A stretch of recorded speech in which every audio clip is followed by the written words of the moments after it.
Well, hey, everybody. Thanks for joining me today on I Don't Care with me, Dr. Kevin Stevenson.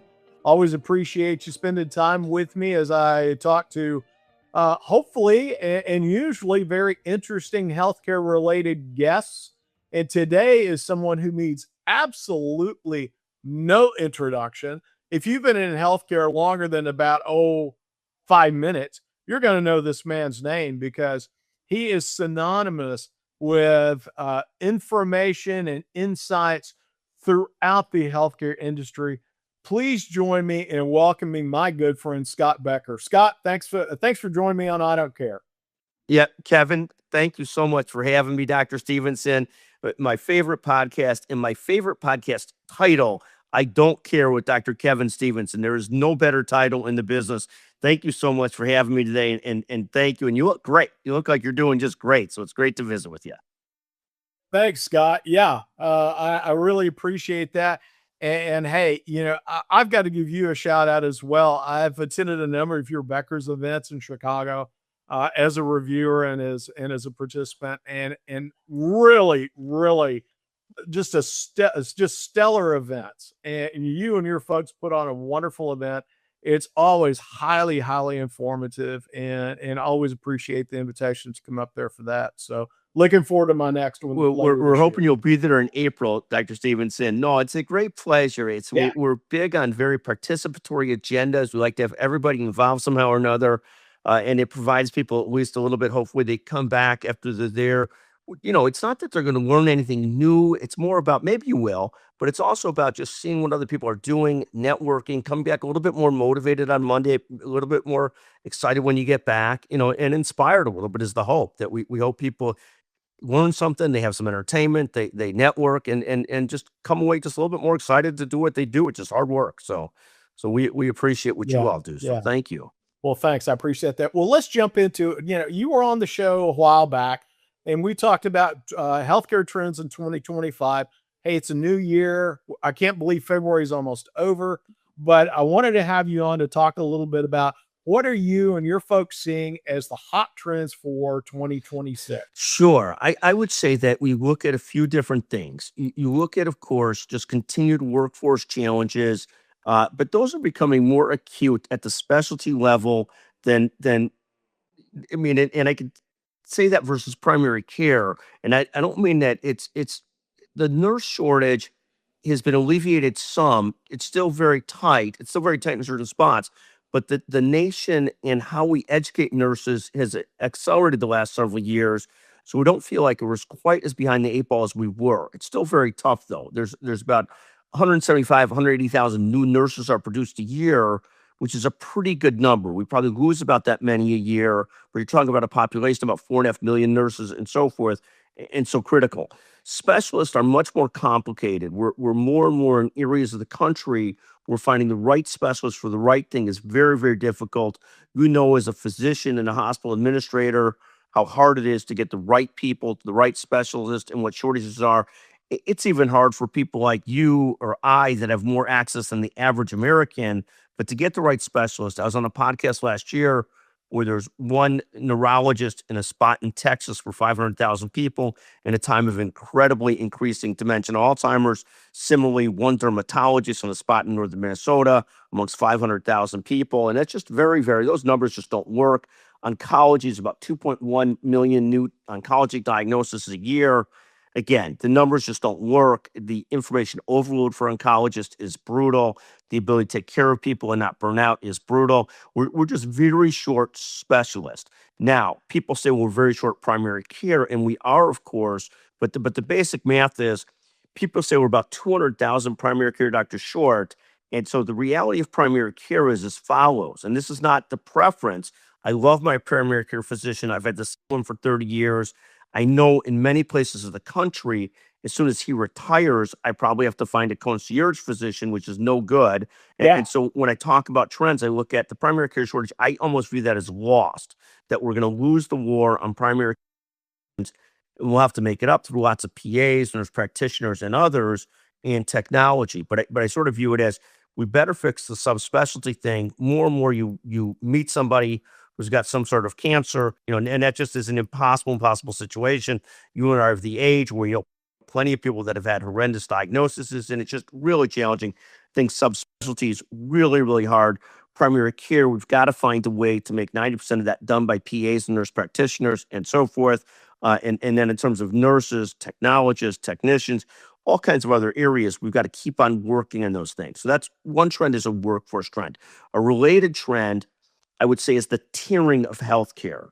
And what I mean by that, we always had in healthcare two big different tiers: commercial insured versus Medicare, Medicaid, indigent. And obviously, those are two Sure. big buckets. Now, on the commercial side, you've got this further breaking down of tiers, to where if you're in certain areas, just recently, cardiology practice where we live went concierge. Dermatology practice, you have to pay an access fee, which is like being concierge. Primary care in Florida, I was with a friend recently. He's paying $5,000 a year for concierge, so you get access when he needs it all the time. And he's got Yeah. lots of different issues. But you've got this breaking down of additional tiers of healthcare where the super wealthy are going to pay for concierge stuff. The rest in commercial are going to have harder times getting access. And then you've got the Medicare, Medicaid populations, which has always been a little bit harder to access. And then you've got the indigent, which is really challenging. So you've got more and more tiers of healthcare. So far, we've talked about workforce shortages and tiers of healthcare. Mhm. The next thing I would talk about is the evolution of technology. Obviously, huge positive impact in a lot of places.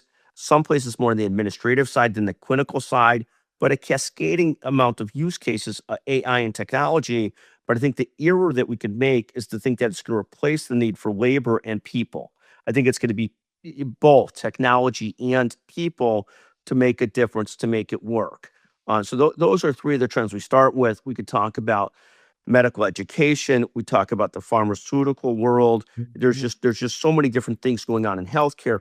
Margin pressure. When I talk about tiers in healthcare, the same thing applies to hospitals and health systems. You've got larger health systems that are relatively healthy financially. You've got small, independent rural health systems really in trouble. Rural healthcare in our country is a really vicious cycle going in the wrong direction. For all the discussion of ways that will solve it through remote care and other types of things, it's still very hard to all inclusive do that completely. You've got labor and delivery closing down throughout the country just because shortages of OB-GYNs. And it's just in a rural community, if you don't have health care, you can't ultimately support a rural community. And you've got this vicious cycle as more and more of the young people move out of the rural community to the cities. Everybody wants to be in the 40 big metro areas today, and it's really, really hard to provide rural healthcare, and then it's really hard to have a great population that we've always had in rural America. So it's really, really challenging, the healthcare challenges in rural America. Yeah, we definitely see that. Obviously, here in Texas, I think we're still leading the nation in hospital closures on an annual basis. Um, but you're right. Throughout my administrative career, I've always been looking at how can my facility provide the care for the people in our area. The best care, the most complete care. And we always want to do that. As long as we could do that safely, we were going to do everything that we could. But yeah, and it may have been on my podcast last year because you brought up the one neurologist in an area of 500,000, and that's what we're facing here. And it's incredible, in the recruitment, and I see that as being multifactorial. We are a smaller town. Most new grads definitely want to go to a larger metropolitan area, and I get that. I mean, but there are incredible opportunities in areas like ours that Waco is a college town, very vibrant. We have a rural catchment area with people who deserve high quality health care. But that's one. But the other thing, it falls under medical education, is because we're not we're not allowing enough people within the specialty areas on an annual basis. Can we talk a little bit about that, Sure. Scott? What do you see kind of movement on that? 100%. So this is really my favorite subject, is medical education. And medical education, we produce great doctors.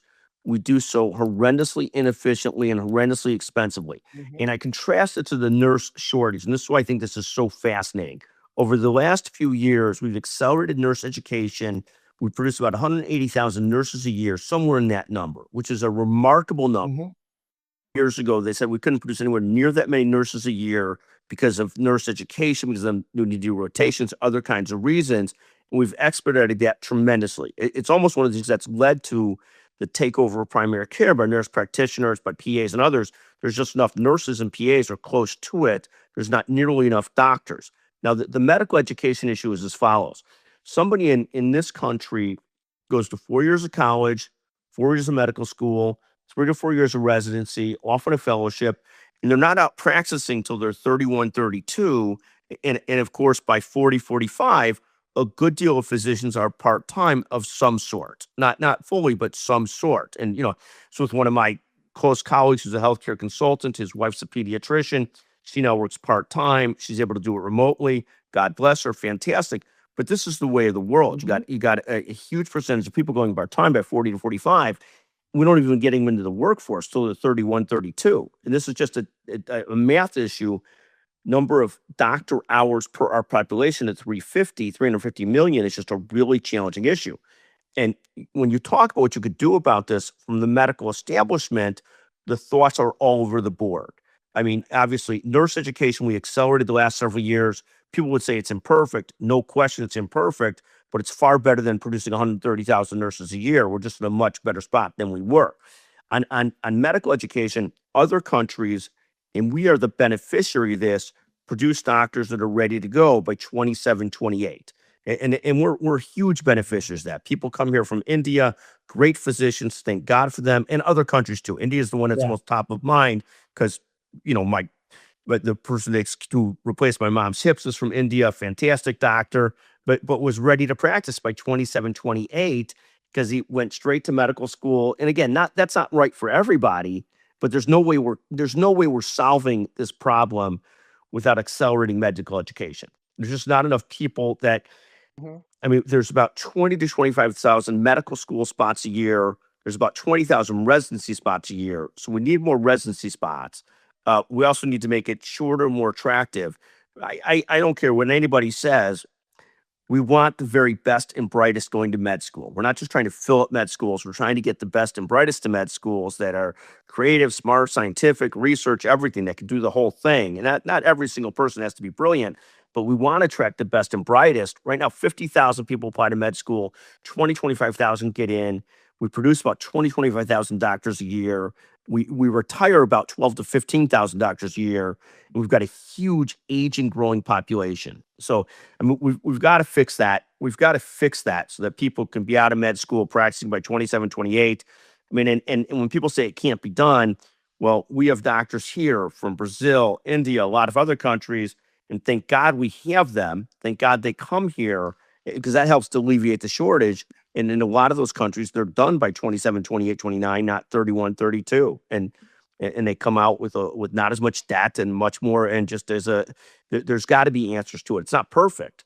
It's not perfect. In the ideal world, somebody trains till they're 50, but that's never going to work. That's not reality. I mean, so there's probably some amount of like education, rotations, residencies, where you start to get to diminishing returns. And it's not, especially, medical education in our country was developed prior to us having access to the internet. And we're still using a model that was built prior to the internet, which is just insane because the rote memory, I believe it's still important for people to really exercise their minds, really do rigorous work so their minds really work. You've got this whole generational issue of do our minds still work as well as they should because we're so busy on our phones doing a million different things. But at the end of the day, we still need people doing rigorous work, even though we've got the internet and AI and everything else. But there is some balance in this. Probably could get people out of med school in 3 years, out of residency in 3 years, and it probably wouldn't be that big a difference. Hmm. Yeah. No, I would agree with that. And we've been focusing a lot on physicians and nurses, but certainly the workforce issue is throughout healthcare. I mean, we had certainly issues with imaging techs and MSTs and things like that. But it even goes to the retail pharmacy level. In my local retail pharmacy, I went in there and noticed, they were overwhelmed with what they were trying to do. And so I was talking with the manager about an issue. I said, "You guys need help."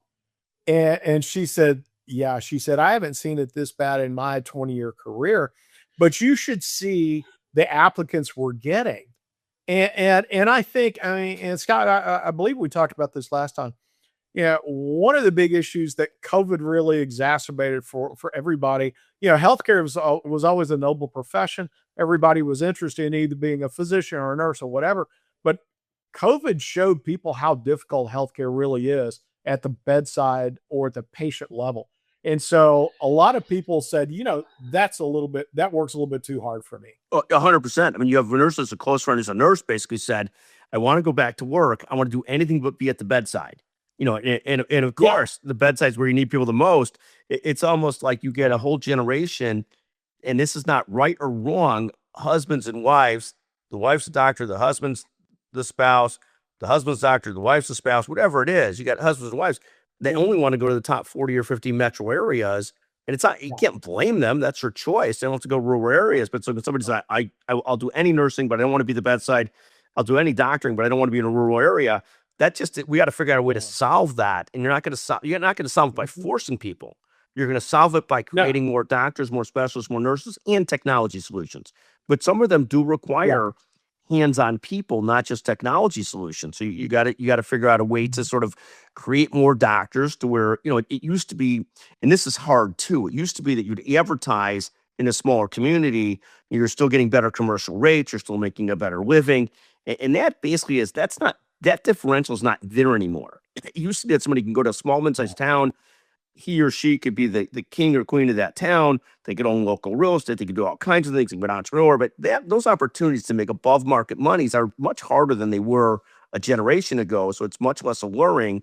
We used to have people like, obviously you and I are older than maybe our average audience. You used to have people coming out of the military that went to smaller towns, that went to different rural areas and so forth. But, and we still have people from other countries that go to those smaller towns, and thank God for them. But we got to find a way to bring in more doctors and create doctors a little bit quicker. Yeah, no, you're right. Well, let's transition a little bit. You touched on technology and AI, and I got to be honest with you, since I transitioned out of the C-suite and into advisory roles, I'm working with, dozens of companies now. Everything has an AI component. And I look at, I'm looking at everything from rev cycle to supply chain to hiring to, you name it, there's an AI component or MLM component in that. So let's talk about, how is AI really transforming healthcare? What do you see from 2026 and beyond? Yes, no, I think I always talk about it in terms of cascading use cases. So we've seen some use cases early on in rev cycle and some other areas where essentially you take rote tasks, you automate them, that it was almost impossible to get people to staff to do anyways. And so you've seen that where people, big systems will have thousands of people in revenue cycle doing very rote stuff. And more and more that's being automated through revenue cycle AI types of companies. Then you've got the next level of stuff is, and Cedars-Sinai just did a great training exercise on this, is when you look at sort of AI, you've got two distinct types of AI. You've got AI, which is sort of the individual case where you and I use AI as part of our daily life in a way we didn't some time ago. So, for example, if I have a podcast coming up, you used to have to sit down and write questions, think about questions. Now, within 10 seconds, I plug something into ChatGPT, and it gives me 6 questions for the person, or whatever the number is, and it's largely as good or better. And certainly, Giving away my secrets, you do a lot of this ad lib offhand without even sending out questions. So you don't cheat like I do, but it's you do this great job of it.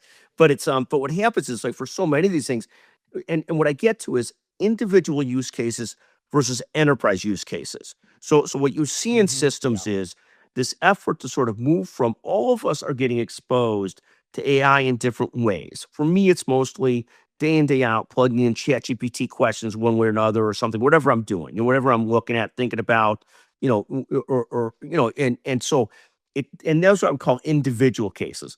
Enterprise cases were, how do I make this work throughout the entire supply chain? How am I having this AI read all of our contracts and figure out what somebody has to do? So for example, if it used to take 2,000 man or woman hours to read through thousands of contracts. Now, hopefully, I'm having an AI type of solution do so. And I'm really highlighting to somebody or a few people, here's the 6 key things you got to look Mhm. at. So here's what's important. And so I think it's not an easy answer. It's certainly a cascading use case. The last time I went to the doctor for something personally, I'll give you 2 different stories. One is I had my primary care physician physical, had to reschedule it from about April, and they told me the next available appointment was a year out. Which is standard today, literally, and that's just an impossible, incredible situation because if you wait a year or two, your cholesterol could be twice what it was. You could be in bad shape. It's like not getting a screening colonoscopy. All of a sudden, you have a serious problem because you haven't been able to deal with things. So, Mhm. so one thing is just the doctor shortage issue. The second thing is I went to the urgent care for something, and of course, before I went, I Googled what's wrong with me, what's going on. I've got some issue, whatever it is, and what happened was fascinating to me is the ChatGPT answer. I still had to go to the urgent care. Mhm. I still had to have the remarkably terrific physician's assistant take care of me and do the prescription and everything else. But what was amazing to me is that what the AI told me was basically 100% correct as to what, and that's not for a complicated diagnosis for sure, Sure. but it was fascinating to see where these things could start to play in. But these are still lots of individual use cases versus enterprise use Mhm. cases. At some point, I assume somebody's going for their physical and they'll plug in the records, they'll plug in a few questions. Here's what you're thinking about, here's what's going on. And the AI will help guide the physician to be that much more efficient or to see it from a PA or whatever it is. But I think you're going to see cascading use cases, trying to predict it.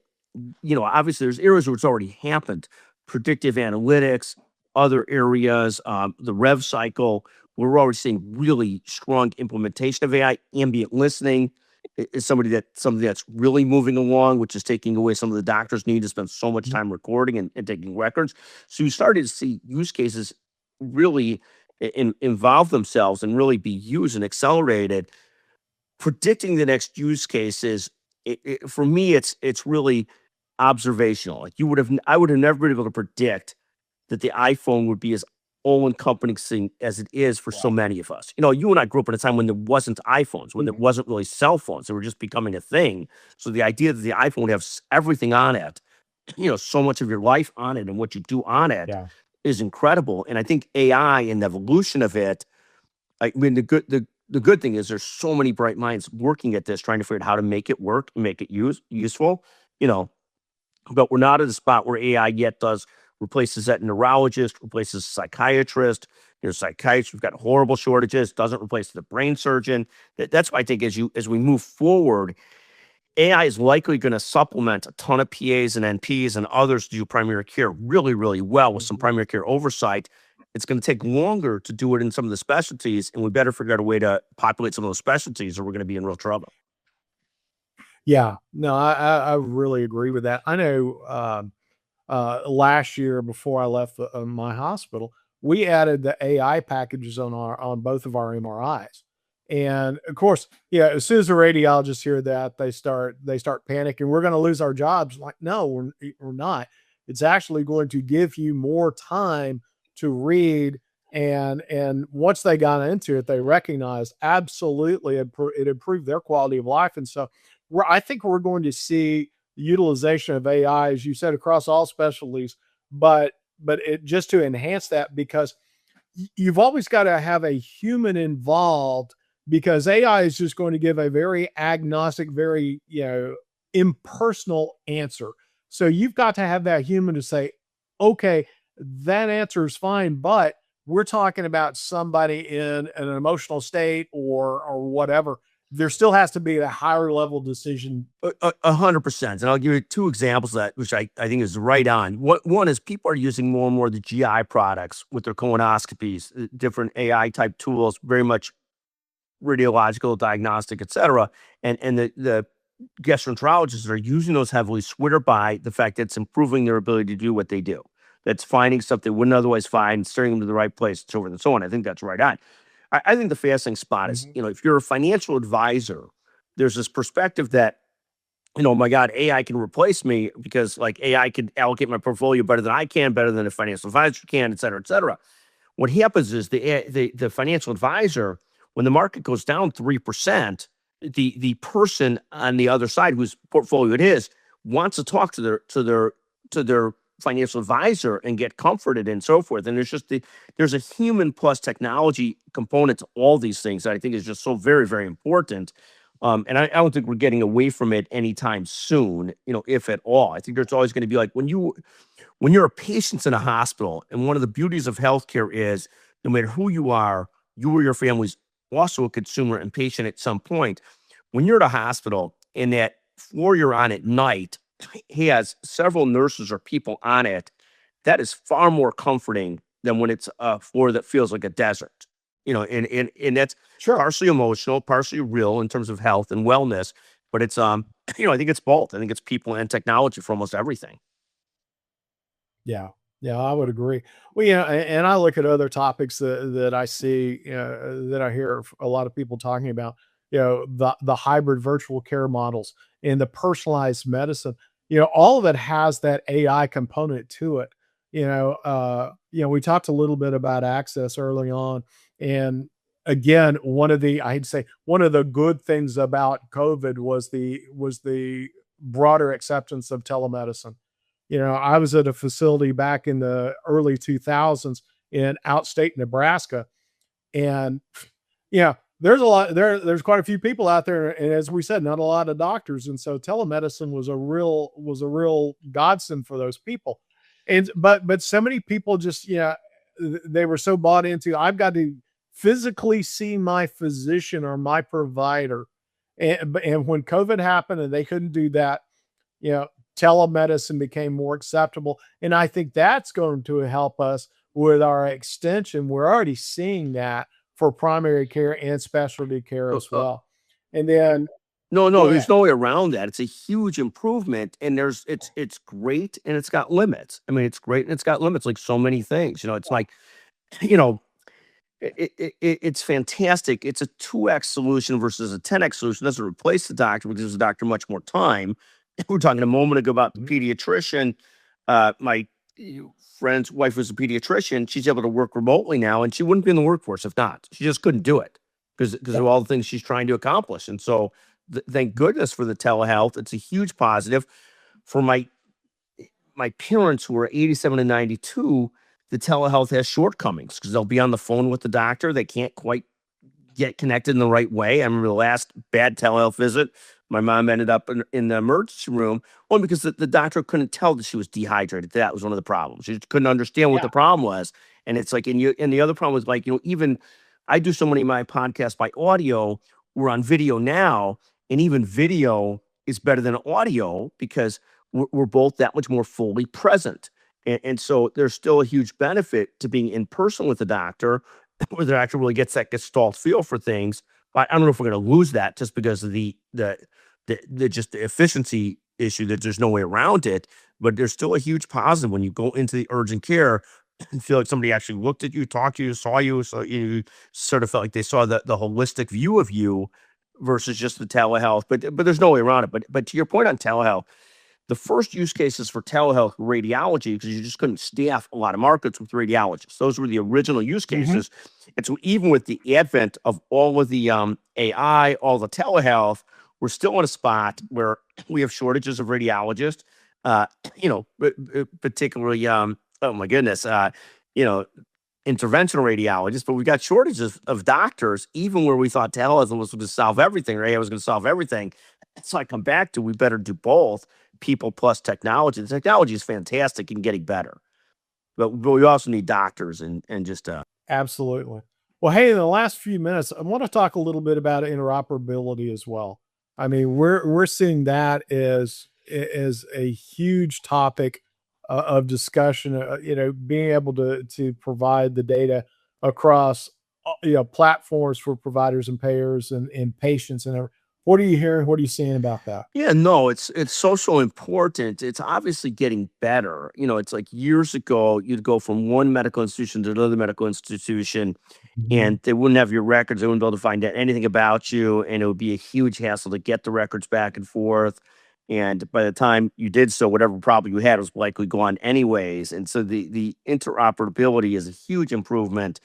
I mean, in general, and obviously when people say we should get rid of EMRs, that ship has sailed, and the EMR is so important to Yeah. everything that we do, and so forth. But when interoperability, in terms of the different technologies, working with the enterprise systems, it's those are real challenges still. I mean, in terms of interoperability, and if you're on the if you're an enterprise product, you're probably in far better shape. If you're an application product or somebody trying to sell into something as a point solution, it's incumbent on you to make sure that whatever you're doing works readily and easily with, with whatever enterprise program systems are using. Because at the end of the day, people's patience for trying to figure things out themselves, and not wrongfully so, has gone out the window. Like if you're picking up a new technology from a company or vendor that you think's going to help on something, it's almost got to show immediate usefulness, immediate ease of use. I mean, the genius of Steve Jobs was, and it's still true to this day, is the ease of use of the system that he developed. I mean, that's Yeah. the genius of it. I'm on an Apple iPad with you. I'm on my Apple phone next to you. I've got my Apple Watch on, and I converted from BlackBerry, Samsung to Apple just because of easy use of the platform. Right. And people used to make fun of him for being so focused on design and stuff like that. What we would say today is he was so focused on user experience, but he was so right. And for anybody who's developing an app, a healthcare, whatever it is, you could be brilliant. It could be brilliant, but if it's not very easy for the doctor, nurse, technician, administrator, whoever it is to use, it's useless. And so, or if there's a big learning curve for them to use it, they're not going to do it because they're too overwhelmed. No, you're exactly right. Okay, Scott, any final words of wisdom for my audience? No, your audience has got more wisdom than I do, Dr. Stevenson, but it's just a great, great pleasure to visit with you. It totally made my day. Thank you so much for having me. And how did you come up with the title, I Don't Care? I love that you asked that. It's kind of funny. Back years ago, and I tell the story every now and then. Um, it was before I moved to Waco. I was with another firm, and I had a kid that grew up with my oldest daughter. He called me up one day. He said, "Hey, you're real excited about his new job. He went to work for a B2B marketing company. He's telling me everything that they do." They said, we do white papers and podcasts and all this other stuff. I said, "Hey, let me stop you right there. Good for you. But the owner of my company is incredibly frugal. He's never going to use all that." And this kid said, "Well, yeah, here's the deal. We're in 15 verticals, healthcare being one. We need content. I know you've been in healthcare forever, and I know how much you like to talk." He said, "Have you ever thought about a podcast?" I said, "Yeah, but I didn't know how to do it." He said, "Come in." So I went in. We started talking. We did a couple of test podcasts. People actually listening and seemed to enjoy my format. And so we were, kind of knocking around branding and everything. And one night about 10:30, this kid calls me. He goes, "I got it." I said, "What?" He goes, "I got the net for your podcast." I said, "Right." He said, you're not a physician. You're not a patient care provider. You don't provide direct patient care." I said, "That's true. And thank goodness for the patient's sake." He said, "But what about I don't care?" And I said, "I like it." And so we talked to a couple of people, and people seemed to like it, and we ran with it, and we thought about it over the years. And should we change it? Should we not? Should we soften it? And people were like, "No, we love Yeah. it." And so I'm in that camp of absolutely loving the title. I just love the name of it. So fantastic. I just love it. okay. Thanks. I appreciate it. Hey, Scott, great to have you on as always. I look forward to seeing you soon. Hopefully I get up there in April. If not, I'm going to come up in the fall for sure. We would love it So, too. but as always, thanks for the invitation and thanks for your Thank time. you so much. What a pleasure. Thank you, sir. Great to see you. Well, folks, having the great Scott Becker on I Don't Care is always a pleasure for me. And it's also equally a pleasure having you listening and watching. So thanks for that. And we'll see you next time. Thanks.